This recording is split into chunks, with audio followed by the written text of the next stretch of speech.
Hello. My name is Nakia. Welcome to my channel. I am so excited. This is one of the videos I look forward to shooting every year at the beginning of the year because it is time for my most anticipated new releases coming out this year of 2023.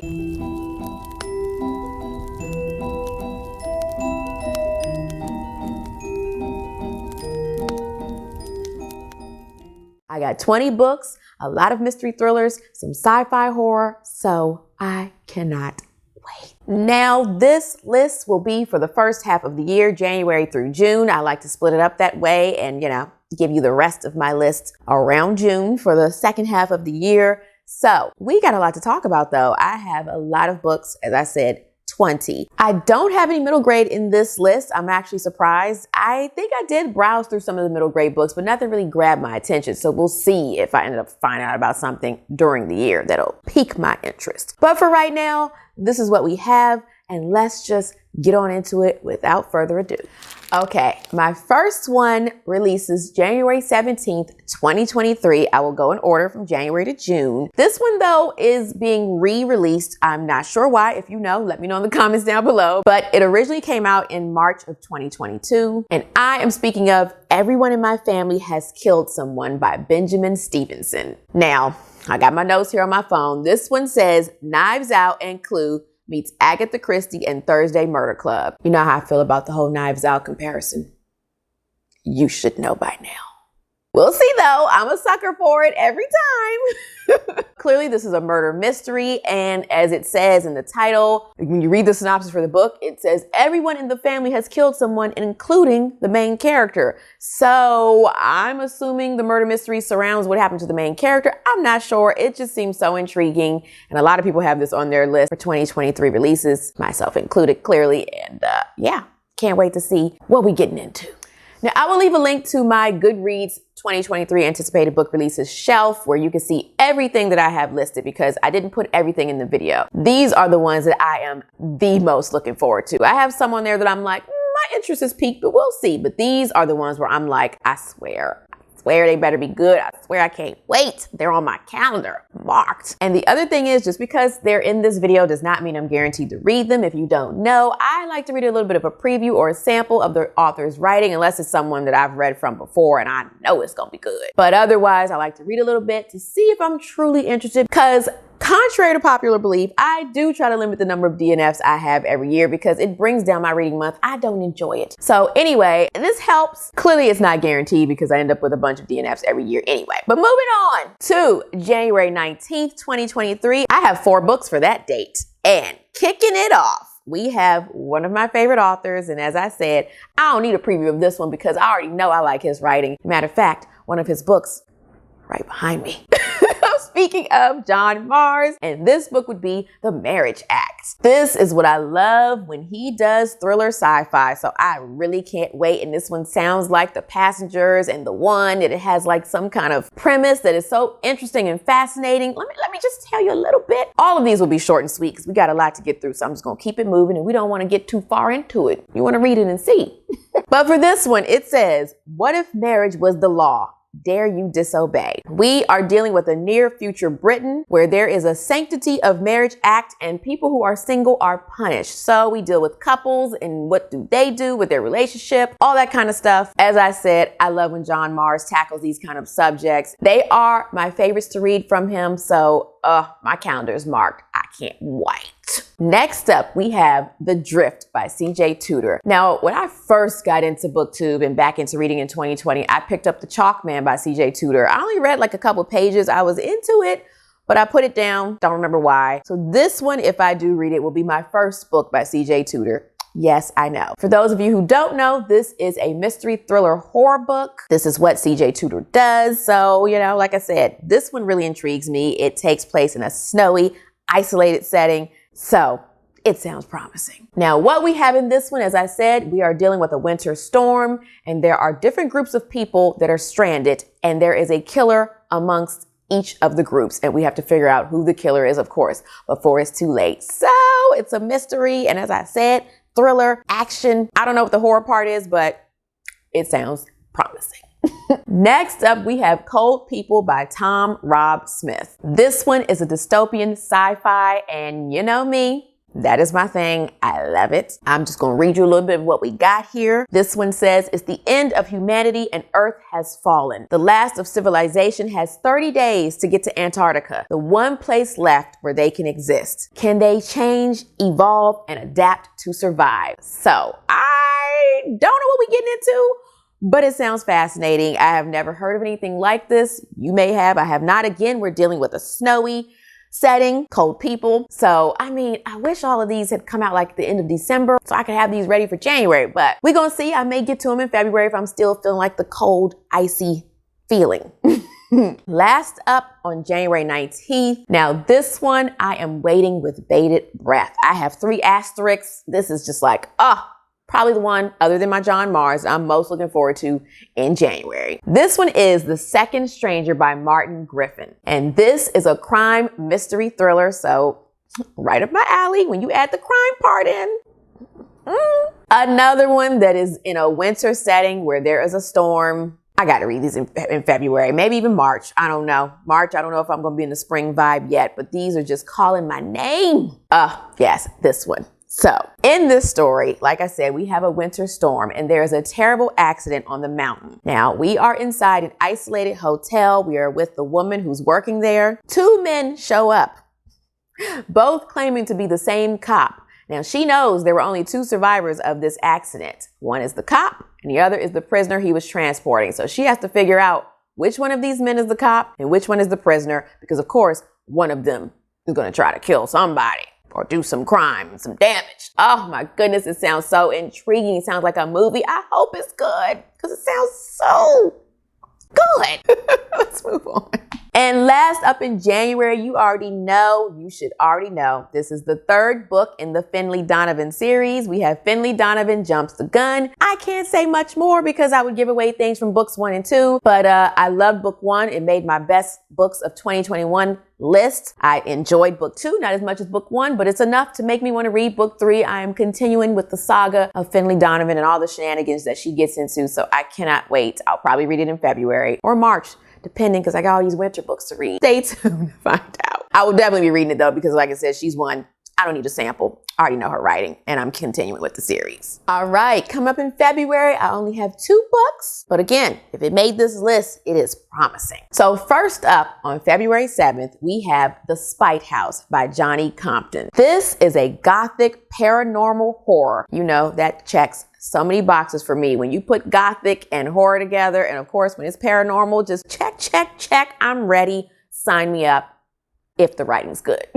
Now, I'm gonna read you a little bit of this one. In this one, we are following a man named Eric who is on the run with his 2 daughters. He's running from a mysterious past. While he's on the run, he sees an ad for a caretaker of this house called the Mason House, which is notorious for being one of the most haunted places in Texas. And the owner wants someone to stay and prove that it's haunted. Now, I don't know if it's because he wants to, try to turn it into an attraction, or he wants to sell it or what, but in either way, he's looking for someone. Our main character, Eric, decides to accept the offer because the owner is offering a large sum of money. Also, Eric wants to see what's going on with this house, because we will find out what Eric is on the run from, and it has something to do with what's going on in this house. He wants to know what's been following him from town to town. Like I said, it sounds so interesting. I have no idea what we're getting into, but I'm curious and I hope the writing's good. Let's move on. I already told you in the beginning, we got a lot of mystery thrillers. I actually don't think I have any fantasy on this list, and I have a small amount of sci-fi. I don't know what's going on this year. Is it me? Is it the writing? Let me know what you think down below.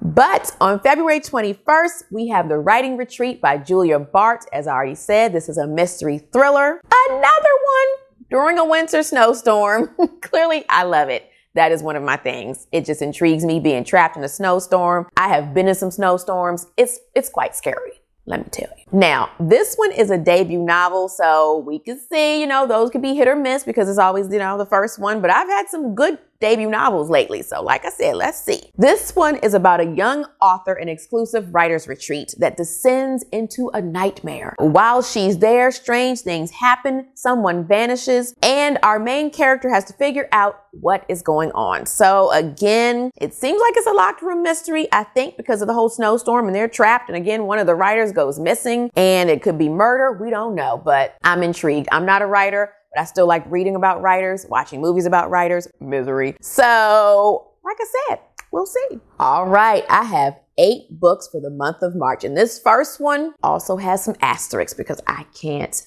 wait. It's funny, I am more interested in books that have to do with maids. I don't know if it's because of the maid or they're just writing some good books about maids lately, but this is no exception. This one comes out March 1st, 2023, and it is The Maid's Diary by Loris Ann White. Now, in this one, we are following a main character named Kit. Like I said, she's a maid, but she works for very wealthy couples and she loves snooping through their things. But the new family that she's working for, she ends up snooping through their things and finding out a possible deadly secret. And this couple is willing to do anything to keep that secret buried. Meanwhile, we also have a homicide detective. You already know. I love following detectives. Yes, I do. I know some of y'all don't, but I do. So like I said, we also have a homicide detective who shows up to the scene of a crime that looks like something gruesome happened. There is blood everywhere, but there is no body. The homeowners of the house are gone, and so are their maids. So she has to figure out what happened. And is this the same couple and the same maid that we're following in the other timeline? I don't know, but ooh, like I said, 3 asterisks. Can't wait. I'm pretty sure I'll be reading this in March. I don't know what would change my mind, but I'm pretty sure. Also, at the beginning of March, another one that I have asterisks by, and this is a crime thriller coming out March 2nd, 2023. This is The Institution by Helen Sarah Fields. Now, this one involves an institution, a prison institution. I have not read a book yet that takes place in a prison, and the fact that this is a mystery and thriller, I am just so intrigued. Let me tell you what it's about. Now, in this one, we are following a forensic profiler named Dr. Connie Woolwine, who must go deep undercover amongst the most dangerous and deranged men in this prison because there was a nurse murdered at this prison and her baby is missing. So she has to go and find out what happened to this woman and where is her baby in this prison. How can you hide a baby in a prison? I don't know. I'm so curious. As I said, asterisks. So I probably will be reading this in March, if not April. But if the writing's good, I keep forgetting that part. Let's move on to the next one. Now, these next 3 books all come out on March 14th, 2023. First up, here's another one that you should know because it is the next book in the Mickey series. Book number 2, Antimatter Blues. Now, I've heard on the streets that this is a duology, so there will only be 2 books, but we shall see. You never know. So like I said, I can't really say much else. This is a sci-fi. If you have not seen my best books of 2022 video, you should check it out because Mickey 7 made it on that list. So of course, I can't wait for the next one. Next up, we have, this is a mouthful, Vera Wong's Unsolicited Advice for Murderers by Jesse Q. Sutanto. This is a mystery thriller. It is also listed as a cozy mystery, and this is one where we follow an elderly woman, so that is always intriguing. I'm always looking for more books where we follow older women. I'm older, not old, but I'm older, so I generally rather read about people older than younger, so again, this really intrigues me. So let me tell you a little bit of what it's about. So we are following this sweet old woman who has a tea shop, and she is perfectly content with her life, living on her own, and like I said, working in her tea shop. One day she goes downstairs and finds a dead man, like I said, in her tea shop. And she has to figure out who amongst her customers is the killer, because the fact that he was in the tea shop, it was one of them. So again, hope the writing is good so that I can pick this one up. It sounds very cozy. I guess it's probably cozy mystery. We shall see. Next up, we have I Will Find You by Harlan Coben. Now, I have not read a book by this author yet. I have seen many books by this author, but I have not picked one up. Hopefully this one will be the first. This is a thriller, suspense, mystery novel. Now, this is, crime-esque, and, that's my thing. But in this story, we are following a father who is innocent and in prison. He's in prison, but this is not the main setting, though, unlike the last book. But anyway, in this story, we are following a man who is in prison serving time for the death of his son, but he is innocent. And while he's in prison, he receives evidence that his son may be alive. So of course, he wants to break out of jail to try to figure out where his son is, and so he can clear his name. So I am intrigued. It sounds a little bit similar, not quite, to The Nurse's Secret though, to where someone has to do something illegal in order to clear their name and also figure out what is going on. What's the mystery? Again, I loved it in The Nurse's Secret, so I hope I enjoyed in this book. Like I said, I haven't read anything else by this author yet, but this sounds promising. Moving on to March 21st, 2023. This is my first historical fiction book on this list. And I don't think I've said this, but I prefer the Victorian era. So anything in the 1800s, those just tickle me. I love it. So this takes place in the Victorian era. The year is 1873 to be exact, and I am speaking of the London Seance Society by Sarah Penner. This one is very intriguing because clearly I said we're dealing with a seance, and that, it always piques my interest. In this one, we are following two women. One is a spiritualist who has a talent for connecting with the dead, specifically people who've been murdered, and she ends up figuring out who their killer is. So she has a reputation out there in them streets. The other woman is someone whose sister was murdered, and she is trying to figure out what happened with her sister. So she takes a job working with this spiritualist. Meanwhile, these two women get called to investigate a high-profile mystery case, working with the men of the exclusive Seance Society. And while they are investigating this crime, they end up learning that the crime may not just be the one they're investigating, but they may be trapped in one as well. So it sounds like these men may be up to no good. I'm interested. Of course, it's historical fiction and it deals with crime and murder and all of that. So check. I don't know why I didn't put no asterisks next to this, but I'm looking forward to it. Next up, we have a historical fiction horror. This is by an author who I've read from before. So this takes place in the 1900s, but this takes place in the American West. And I am speaking of Lone Women by Victor Laval. Now, like I said, I have read another book by this author previously. I read The Ballad of Black Tom. Now, I wasn't in love with it, but I did enjoy his writing. So I'm willing to give him another chance. I do know of other books he's written, but nothing has really piqued my curiosity like this one. So let me tell you a little bit of what it's about. Now, in this one, we follow a woman named Adelaide who is on the run from a painful past and a secret sin that killed her parents.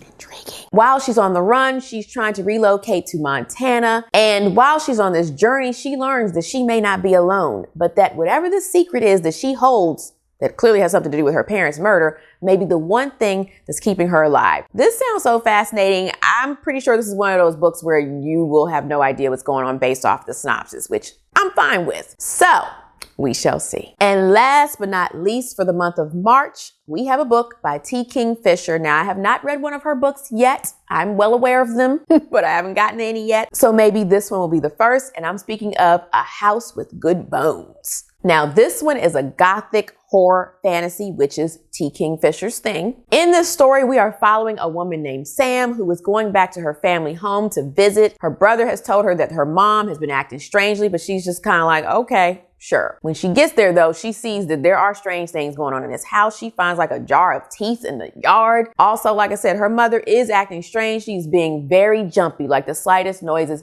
make her mother jump. She's like, what is going on here in this house? Now, to figure out what's going on with her mother and, like I said, these strange things that are going on, she goes digging into things and she finds out some truth. And of course, she finds that some things are better left buried. So again, this one is another one where I'm not quite sure what we're getting into, but I'm curious. All right, kicking off the month of April, on April 4th, 2023, we have The Scourge Between Stars by Ness Brown. Now, this one is a horror sci-fi, so you already know it's one of my favorite genres. If I'm gonna do horror, I love some sci-fi sprinkled in, or a ghost story, but mainly sci-fi. Now, this one says it's a tense, claustrophobic sci-fi horror set aboard a doomed generation ship harboring something terrible within its walls. Now, as I said, in this one, we have crew members who are aboard a ship, and it says they are being picked off one by one in bloody fashion. Oh my, is there a monster or something? It sounds like it. But we are going to be following acting Captain Jacqueline, and her team have to hunt down this intruder. So again, it sounds like a creature feature. I don't know, some kind of alien or something. I'm here for it. Can't wait. You see the cover. Looks like it's going to be good. All right, this next one I also can't wait for. It just sounds so good. I think I say that about everyone on this list. That's why they're on here. Anyway, we have Paradise 1 by David Wellington, another horror sci-fi. Now, in this one, we have Special Agent Petrov and Dr. Lee Zhang. They are woken up from cryogenic sleep, and they learn that they've been met by another vessel, a vessel from Paradise 1. That vessel was also their final destination. Now, they find out that this vessel is empty, but it has a message that the 150-something passengers who were on board, all communication ceased with them. So they must board this ship and investigate. But of course, danger follows. And again, we have to figure out what's going on. Is it an alien? What have you? Sounds like it. I'm going to think that about anything if it's a horror sci-fi. So we're going to have to see. Now, last for the month of April, on April 25th, we have another horror sci-fi. This one is Ascension by Nicholas Binge. Now, this one is so interesting and sounds so different. In this story, an enormous snow-covered mountain just appears in the Pacific Ocean and no one knows anything about it. They don't know how big it is, where it came from, anything like that. We are following a scientist named Harold who is contacted by a mysterious organization to go and investigate this mountain. Now, Harold takes a crew with him, and when they get up on this mountain, strange things start happening. Time is different. It starts like minutes change to hours and things like that. The team members start getting disoriented and their memories fade. This just sounds so weird. Also, the team starts to turn from paranoid to violent. And of course, it sounds like they turn on each other. So they keep going up the mountain though. I don't know why. I would want to go back down. I wouldn't be on the mountain in the first place, but either way, I would want to go back down. But either way, they keep going and they have to figure out, is this mountain like a thing of beauty, a great discovery, or is it something that is leading them to their demise? I can't wait. Like I said, this sounds so fascinating. It sounds like the kind of thing that makes you think. My kind of story. All right, coming up on the end of this list, I only have one more book because in the month of May, I do have things on my GOODREADS. Like I said, you can check it out below, but nothing that was like, I can't wait for. So I don't really have anything in the month of May that has really gotten me excited right now. But in June, I have something that I am so excited about. I mean, I only know like one sentence, but it is all I needed to know. And I can tell you after this what is not on this list. You probably will have a guess after you know what my book is for the month of June. But on June 22nd, we have a sci-fi mystery. You know I love sci-fi mixed with mystery, mixed with horror, thriller, any of those things. This one is The Launch Party by Lauren A. Forey. If you haven't heard about this, you should. Look at this cover. Like I said, I am so excited. Let me just tell you the one little thing I had to hear. This is all I know. It said, Agatha Christie meets Andy Weir in this ultimate locked room mystery set in the first hotel on the moon. We're done here. There were so many quotes for this book that everybody said it is so good with the like mystery and the sci-fi part of it. Again, just the locked room aspect, but then you put it on the moon. They really can't escape. I mean, where the hell are you gonna go? In space? Oh! I guess it's like any other sci-fi horror or whatever where they're on a ship and it's like, where are you going? Those are just so scary to me. And like I said, I cannot wait. So that rounds out my most anticipated books for the first half of 2023. And someone was purposely missing from this list. Any guesses? Any guesses? Yes, Riley Sager. I am well aware that he has a book coming out in June 2023, but I'm not reading it unless I hear in them streets that everybody's talking about it and saying it's good, but I'm not interested by the premise, so I don't think I'll be picking that one up unless you guys can convince me to suffer through it. But as of right now, it ain't happening. All right, my beautiful people. So like I said, that's it. That's it for the first half of the year. Of course, like I said, in June, I will be telling you about all the books I'm looking forward to from July through December. So feel free to let me know in the comments if any of these books pique your interest or any of these books you're also looking forward to for the first half of 2023. And let me know if there are any good middle grade books that you think I would be interested in the first half of this year, or any fantasy books that you think I would be interested in. Like I said, I think I have a couple on my GOODREADS, but like I said, nothing that I was super excited about. Or, feel free to just let me know about any other new books that are coming out the first half of the year that you think you know me, you think I might enjoy. You never know. I'm very picky, but you never know. And if you don't have a comment, but you just want to let me know that you made it this far in the video and or show me some love, you can leave me a magnifying glass emoji for all the mystery thriller books that I can't wait to read and I'm looking forward to first half of this year. That's a new emoji. I like it. And as always, ways you can support my channel are always linked below. I will have all the books listed, as well as, ways you can donate towards coffee, tea, ebooks on my Ko-fi account, and all that good stuff. I always have information. Check it down below. So I think that is about it for this video, my beautiful people. So Until next time, snuggle up in your hideaway with a good book like the ones on this list. Unplug as much as possible. Be kind to all kind. And I will see you in the next video. Bye.